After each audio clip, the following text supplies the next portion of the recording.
नमस्कार, माझे नाव गजानन साहेबराव तुरक पाटील, राहणार हरसोडा, तालुका मलकापूर, जिल्हा बुलढाणा. मी 3 ते 4 वर्ष झाले लगातार शून्य मशागतीची शेती करून राहिलो. आमचे कृषी मार्गदर्शक सोनवणे साहेब व कोळपकर साहेब यांच्या मार्गदर्शनाखाली कोळेकर साहेब यांच्या मार्गदर्शनाखाली 3 ते 4 वर्ष झाले शून्य मशागत शेती करून राहिलो. तर आमचा जो खर्च आहे तो नांगरटी, रोट्यावेटर पूर्ण खर्च वाचलेला आहे. व हे जे बेड पाडलेले आहे हे बेड नांगरणी करणे नाही व रोट्यावेटर करणे नाही. या कुठ्या अशाच आहे. यावर्षी बेडची दुरुस्ती केली. यावर्षी बेडची दुरुस्ती केली. किती वर्ष झाले बेड पाडून? 3 ते 4 वर्ष झाले. 3 ते 4 वर्ष झाले. 4 वर्ष झाले. कोणकोणते पिकं घेतले बेडवर? बेडवर पहिले ऊस होता या शेतामध्ये. तर तो ऊस काढल्यानंतर तो पालापत्ती सर्व बेड पाडले. त्याच्या बाद रब्बीची ज्वारी घेतली आणि त्याच्या बाद तूर घेणं चालू आहे. आणि रब्बीचं आता तीळ घेतला. पहिलं पीक कुठलं होतं?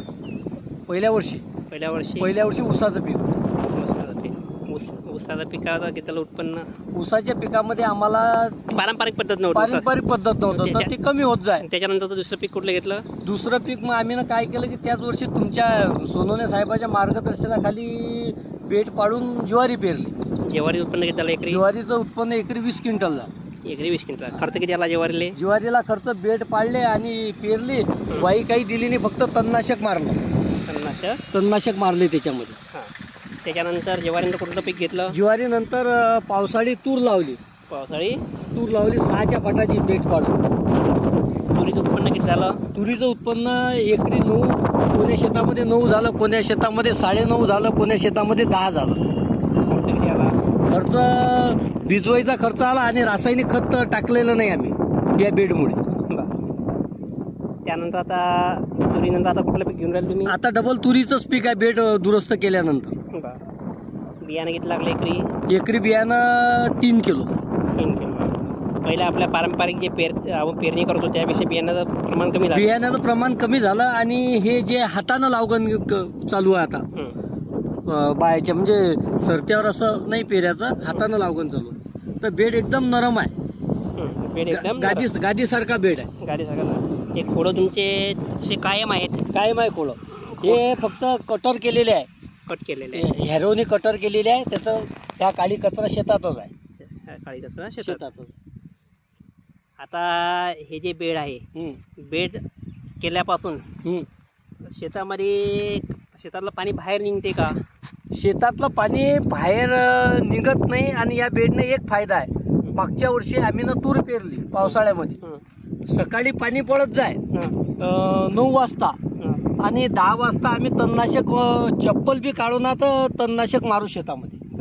म्हणजे हे जे बेड आहे की नाही, हे पूर्ण एकजीव होऊन जाते मातीन. पूर्ण पाणी प्यायले हे होऊन जाते. पाणी पेते. वावर चिबडत नाही वावर. शेत तुमचे वावर चिबडत आहे.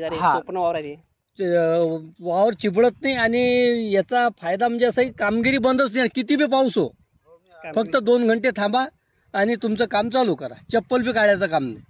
थोडाफार गाराज बिलगिन चप्पलला, बाकी पाय फसत नाही, काही नाही.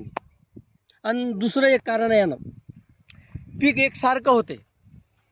म्हणजे एकसारखं फुलोऱ्यात येते आणि एकसारखं बिलकुल कटाईवर येते.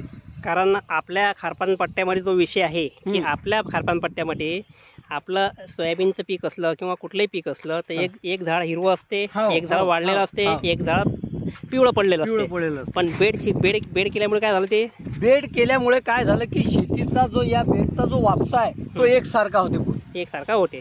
त्याच्यामुळे पीक तुमचं एकसारखं तयार होते. आणि सोयाबीन बी समजा एकसारखं तयार झालेलं पाहिलं. सोयाबीन बी एकसारखं, कपाशी बी म्हणजे एकसारखी फुटते. आणि तूर तर बरं एकसारखीच फुलोऱ्यात येते आणि एकसारखी कट्याला येते. म्हणजे जो आपला खारपान पट्ट्यातला जी समस्या होती, माल एकसारखा पक्व न होणे, ती एक समस्या मिटते. आणि दुसरं एक कारण आहे की मालाची क्वालिटी खूप वाढते. तुम्ही शेतकऱ्याला काय सांगा या तंत्रज्ञानाबद्दल? शेतकऱ्याला माझं असंच सांगणं आहे की बाबा, हे जे सर्व जे खर्च आहे कृषी केंद्राचे याचे, हे सर्व खर्च कमी होतात आणि कमी करा तर शेती वाचीन, नाही तर शेती वाचत नाही.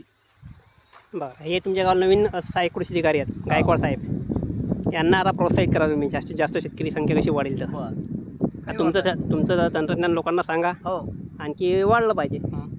आमचं 15 एकर आहे. 15 एकर आहे. 15 एकर. धन्यवाद.